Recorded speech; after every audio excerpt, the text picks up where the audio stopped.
Hello everyone, welcome to my channel पर नए हो तो चैनल को सब्सक्राइब करें और मुझे सपोर्ट करें।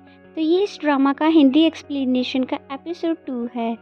तो बिना किसी देरी के शुरू करते हैं इस एपिसोड को। तो एपिसोड की शुरुआत में हम देखते हैं कि जू काई ने मिली से होली पर्ल लेने के लिए शादी करने का फैसला ले लिया है। जीनो, जो कि एक स्नैक था, वो कहने लगा कि राजकुमार, मैं जानता हूँ कि वो होली पर्ल आपके लिए कितना ज़्यादा इम्पोर्टेंट है और आप ये भी अच्छे से जानते हैं कि आप उसे जब तक होली पर्ल नहीं ले सकते तब तक आप दोनों के बीच में सच्चा प्यार ना हो।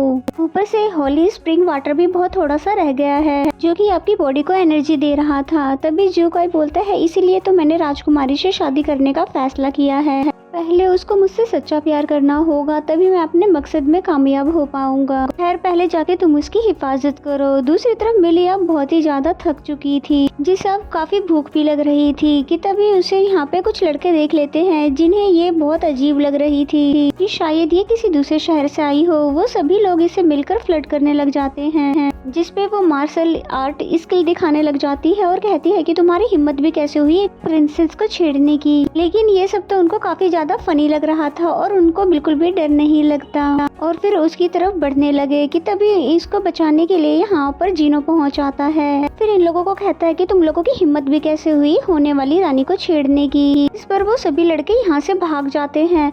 लेकिन मिली को तो बहुत ही अजीब लग रहा था कि ये लड़का मुझे रानी क्यों कह रहा है, जिन्होंने बताया कि मुझे आपको बचाने के लिए किंग ने ही भेजा है और सही सलामत महल तक पहुंचाने के लिए। और तभी मौके पर सिया भी उसे ढूंढते हुए पहुंच आई, जिसे जिनो बताता है कि इसका ख्याल ध्यान से रखो क्योंकि ये हमारी होने वाली रानी है। जैसा कि राजकुमारी को इनका रानी कहना बिल्कुल भी पसंद नहीं आता है, तो सिया कहती है क्यों ना हम इन्हें राजकुमारी ही कहे, जैसा कि इन्हें पसंद है, ताकि ये हमारे साथ आराम से चली जाए। वैसे भी ये बार बार खुद को दाजी स्टेट की प्रिंसेस कह रही थी। क्या आपने इस स्टेट का नाम सुना है? जिसपे वो कहता है कि नहीं। प्रिंसेस बोलती है कि मुझे तुम लोगों के साथ कहीं भी नहीं जाना, मुझे तो बस अपने घर जाना है। जीनो कहता है कि हमने तो दाजी स्टेट के बारे में कभी नहीं सुना, हो सकता है कि हमारे किंग को इसके बारे में पता हो, इसलिए आपको हमारे साथ चलना चाहिए। काफी सोचने समझने के बाद मिली इनके साथ चलने के लिए राजी हो जाती है कि बाद में अगर वहाँ पे कुछ गड़बड़ हुई तो मैं वहाँ से भाग जाऊंगी। तभी दिखाते हैं कि वही लड़की इन सभी की बातें चुपके से सुन रही थी और सारा सीन देख रही थी। नेक्स्ट सीन में हमें एक और कैरेक्टर को दिखाया जाता है जो कि एक स्कॉर्पियन था। वही लड़की जो कि मिली को अजीबोगरीब तरीके से घूर रही थी, वो आकर इनको बोलती है कि कहती है कि मुझे बिग सिटी में एक अजीबोगरीब लड़की नजर आई जो कि बहुत ही अजीब लग रही थी और ऊपर से जू काई ने उसे शादी करने का फैसला भी कर लिया है। मास्टर ने उस लड़की पर हिडोंग को नजर रखने के लिए कहा क्योंकि उनको लग रहा था उस लड़की का होली पर्ल से कुछ न कुछ तो लेना देना जरूर है, क्योंकि जू काई तो कभी भी ऐसा कुछ नहीं करता जिसमें उसका कोई मकसद ना हो और किसी भी हाल में उसे वो होली पर्ल नहीं मिलना चाहिए। वो अभी भी इतना ज्यादा पावरफुल है कि मैं उसे नहीं मार सकता। उसे वो होली पर्ल भी मिल गया तो मुझे उसको मारना नामुमकिन हो जाएगा। दूसरी तरफ दिखाते हैं कि सिया राजकुमारी को समझा रही होती है कि कम से कम आप सुबह तक इंतजार कर लीजिए क्योंकि राजकुमार जरूर मिलने आएंगे। लेकिन उसे तो जरा भी सब्र नहीं हो रहा था। वो सिया से पूछने लग जाती है कि तुमने उसे कभी देखा है, वो दिखने में कैसा दिखता है। सिया कहती है कि मैंने उन्हें कभी भी नहीं देखा क्योंकि ये यहाँ का रिवाज है कि महाराज किसी के भी सामने नहीं आते और आते भी है तो मास्क में। तो फिर मिली को लगता है ये लड़का जरूर वही होगा जो मुझे यहाँ पर लेकर आया है, इसलिए वो उसके बारे में भला बुरा कहना शुरू कर देती है। जबकि सिया उनका साइड ले रही थी। वो कहती है कि वो बिल्कुल भी ऐसे नहीं है, बल्कि वो तो बहुत ही अच्छे इंसान है और इस राज्य को बहुत ही अच्छे से संभाला है। जबकि सिया के जाने के बाद भी मिली को बिल्कुल भी चैन नहीं आ रहा था। वो उस राजकुमार को ढूंढने के लिए निकल जाती है। कहती है कि मुझे कुछ भी करके अभी के अभी उस राजकुमार को ढूंढना होगा और फिर चुपके छुपाते महल में उसका कमरा ढूंढ रही थी और आखिरकार एक कमरे तक पहुंच गई। और ये कमरा बहुत ही बड़ा होता है और इसमें बहुत ही अजीबोगरीब तरह की चीजें रखी हुई थी। इवन वो ड्रेस भी जो उस लड़के ने पहनी हुई थी जो उसको यहाँ तक लेकर आया है। इसीलिए मिली को लगता है कि ये वो जरूर राजकुमार का ही कमरा होगा। लेकिन वो नजर क्यों नहीं आ रहा कि तभी उसका पाँव लग के एक सीक्रेट रास्ता ओपन हो जाता है। इसे देखकर वो बगैर डरे अंदर जाने लग जाती है। वही जू काई का कमरा होता है जो कि होली वाटर के पास बैठकर कंट्रीब्यूशन कर रहा था कि तभी उसे किसी के आने की आहट सुनाई देती है। मिली यहाँ पर जब पहुँचती है तो जू काई वहाँ से गायब था, लेकिन मिली को ये सब देखकर बहुत ही अजीब लगता है। मिली इससे पहले कि स्प्रिंग वाटर को हाथ लगाती जुकाई आकर उसका हाथ पकड़ लेता है। वो उसको अचानक अपने सामने देखकर डर के मॉन्स्टर बोल देती है। वो बोलती है कि मुझसे दूर रहना। तभी राजकुमार बोलता है कि तुम्हारी हिम्मत भी कैसे हुई आधी रात को मेरे कमरे में आने की। मिली कहती है कि अच्छा तुम हो राजकुमार, और फिर दिल ही दिल में कहती है कि इसका फेस तो बहुत ही खराब है, इसीलिए ये किसी को फेस दिखाने के काबिल नहीं है। और अगर किसी ने इसका असल चेहरा देख लिया तो शादी कौन करेगा, इसलिए तो मुझे ये किडनैप करके ले आया है। और फिर जुकाई से पूछने लग जाती है कि आपको मुझ में क्या पसंद आया है जो कि आप मुझसे शादी करना चाहते हो। सच तो वो बता नहीं सकता था, क्योंकि अगर वो सच बता देता तो मिली और भी ज्यादा डर जाती और फिर सच्चा प्यार कैसे करती। इसलिए वो झूठ बोल देता है कि उस दिन जितनी बहादुरी से तुम घोड़े की सवारी कर रही थी, मुझे पहली नज़र में ही तुमसे उसी दिन प्यार हो गया था।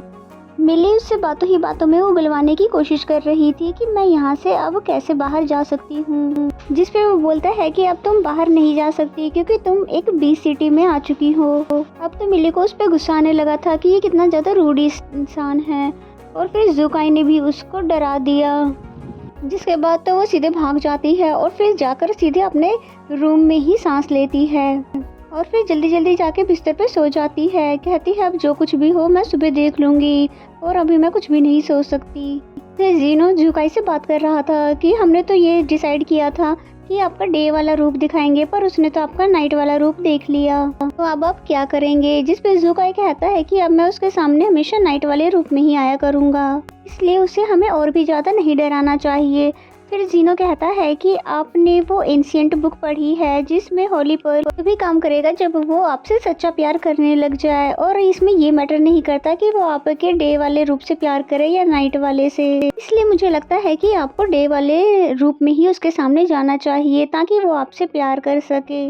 जिस पे जुकाई कहता है कि तुम बिल्कुल ठीक कह रहे हो, क्योंकि इसी तरह से हमारे पूर्वज भी बहुत सालों से बीस्ट प्लान को बचाते हुए आ रहे हैं ताकि कोई भी उन्हें ढूंढ ना पाए, इसीलिए उन्हें अपनी फिजिक्स की भी कुर्बानी देनी पड़ती है, जो कि दिन में कुछ और नजर आते हैं और रात में कुछ और। इसीलिए तो बीस्ट प्लान का राजा कभी भी सामने नहीं आ सकता, और उनकी लाइफ भी बहुत ही थोड़ी होती है क्योंकि वो स्प्रिंग वाटर के जरिए अपनी लाइफ को थोड़ा सा पावर देते हैं। लेकिन इस बारे में कुछ ही लोगों को पता होता है जो कि किंग के क्लोज होते हैं, बाहर के लोगों को इसके बारे में कुछ भी पता नहीं होता है। जुकाई कहता है कि बीस्ट प्लान को बचाने के लिए मुझे उस राजकुमारी को अपने पास ही रखना होगा। नेक्स्ट सीन में दिखाते हैं जिनो वहाँ से आ ही रहा था कि रास्ते में उसको सीहा मिल जाती है, और यहाँ हमें पता चलता है कि सीहा दिल ही दिल में उसे लाइक करती थी। सीहा यहाँ पे उससे हाथ मिलाना चाहती थी, लेकिन जीनो अपने फिजिकल चेंजेस को उसके सामने दिखा नहीं सकता था। और फिर जीनो कहता है कि मैंने तो ग्लव्स पहने नहीं है, इसलिए अगर मैं तुमसे हाथ मिलाऊंगा तो ये अच्छी बात नहीं होगी। जबकि सीहा को तो लगता है ये मुझे बिल्कुल भी लाइक नहीं करता है, इसलिए उसका मूड ऑफ हो जाता है और वो वहाँ से चली जाती है। सीहा के जाने के बाद जीनो अपने फिजिकल चेंजेस को देखता है और फिर कहता है कि मैं तुम्हें बिल्कुल भी डिजर्व नहीं करता।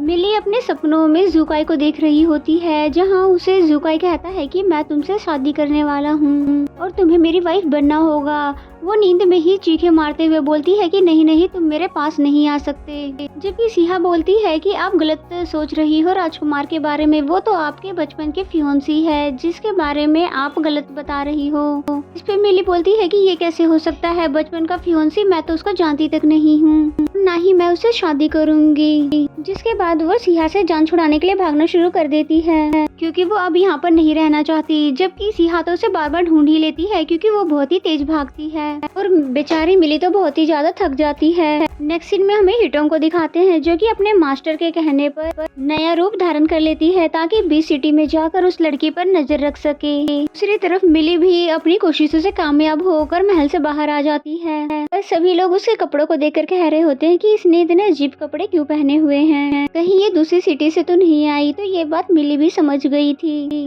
कि जल्द से जल्द मुझे पहले अपना हुलिया चेंज करना होगा। नेक्स्ट सीन में उसने एक फॉर्चून टेलर का रूप धारण कर लिया था। उसे एक कीमती कड़ा देती है इस बात को सीक्रेट रखने के लिए। इसके बाद वो बहुत ही कॉन्फिडेंट होकर इस सिटी से बाहर जाना चाह रही थी, जहाँ जुकाई भी उसे डे रूप में खड़ा होकर देख रहा था, जो कि इस रूप में बहुत ही ज्यादा हैंडसम लगता है। फिर फ्लैशबैक के सीन से हमें दिखाया जाता है कि जीनो ने ही मिली के यहाँ से जाने की खबर पहुँचाई थी। ये एक प्यारी सी लड़की होती है जो कि डिप्टी कमांडर होती है। वो उसको रोककर बोलती है कि तुम मुझे अपना टोकन दिखाओ। पर मजे की बात तो ये थी कि उसके पास उस फॉर्चून टेलर का टोकन भी था जो कि उसको दिखा देती है और जिसके बाद वो शहर से बाहर जा सकती थी। कि तभी एंड टाइम पर वो फॉर्चून टेलर पहुंच आया जो कि बोलता है इसे पकड़ो, ये फेक है।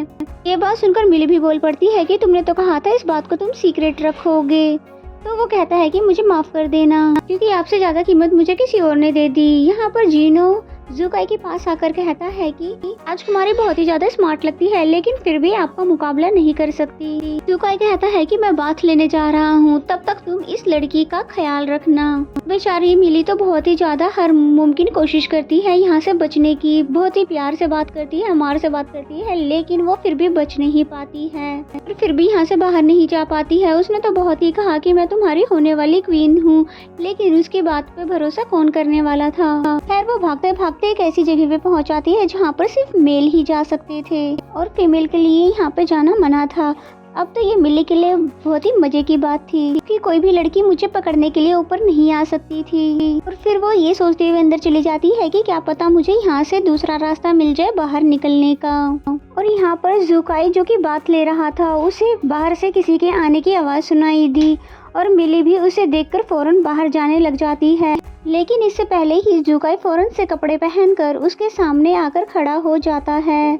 मिली तो उसे पहली ही नज़र में देखकर फ्लैट होने लग जाती है और वो कहता है कि प्रिंसेस आप यहाँ पर। प्रिंसेस उस पे से अपना ध्यान हटाते हुए बोलती है कि क्या तुम मुझको जानते हो, क्या तुम्हें पता है कि मैं कौन हूँ। अभी ज़ुकाई सोचता है कि जीनो भी आता ही होगा, कहीं ऐसा ना हो कि वो मुझे मिली के सामने राजकुमार कहकर पुकार दे। इसलिए वो फौरन से मिली का हाथ पकड़कर उसको बाहर ले जाता है जो कि बहुत ही प्यारी जगह होती है। और मिली भी बिना कोई सवाल जवाब किए उसके साथ आ रही होती है कि आखिरकार वो उससे अट्रैक्ट जो हो रही थी।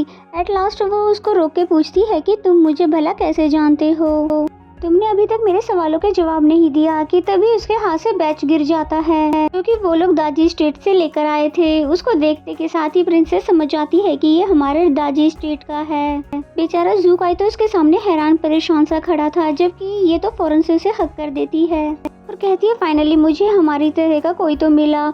और फिर पूछती है कि तुम्हें याद है तुम यहाँ पर कैसे आए, क्योंकि तभी तो हम दोनों यहाँ से वापस जा सकेंगे। तो ज़ुकाई ने भी यहाँ पर उसे कहानी बनाकर सुना दिया कि मैं उस दिन आपको बचाने आया था पर उन लड़कों ने मुझे भी बेहोश कर दिया और फिर जब मुझे होश आया तो मुझे पता चला कि मैं बीस्ट प्लेन में हूँ। तो फिर मिली भी बोलती है हाँ हाँ बिल्कुल मेरे साथ भी ऐसा ही हुआ था। असल में यहाँ के किंग की टारगेट मैं ही हूँ क्योंकि वो मुझसे शादी करना चाहता है। क्या तुमने उसको कभी देखा है और उसके बारे में जानते हो? वो तो दिखने में बहुत ही ज्यादा बदसूरत लगता है, बिल्कुल एक मॉन्स्टर की तरह। फिर वो बोलता है हाँ मैंने उन्हें देखा है क्योंकि उन्हें मेरी स्किल कुछ ज्यादा ही पसंद आई, इसलिए उन्होंने मुझे पर्सनल बॉडीगार्ड बना लिया है। बल्कि यही नहीं, उन्होंने मुझे एक नया नाम जियोम दे दिया है। आप भी यहाँ पर मुझे उनके सामने जियोम कहकर बुला सकती हो।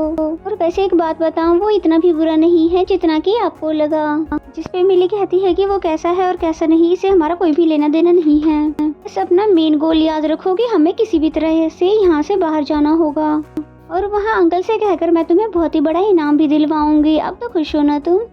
ज़ुकाई तो उसे अभी किसी भी तरह से उसको सच्चाई नहीं बताना चाहता था कि तभी वहाँ पर जीनो आवाज देता है कि राजकुमार। और इसी के साथ ये एपिसोड भी यहाँ पे खत्म हो जाता है।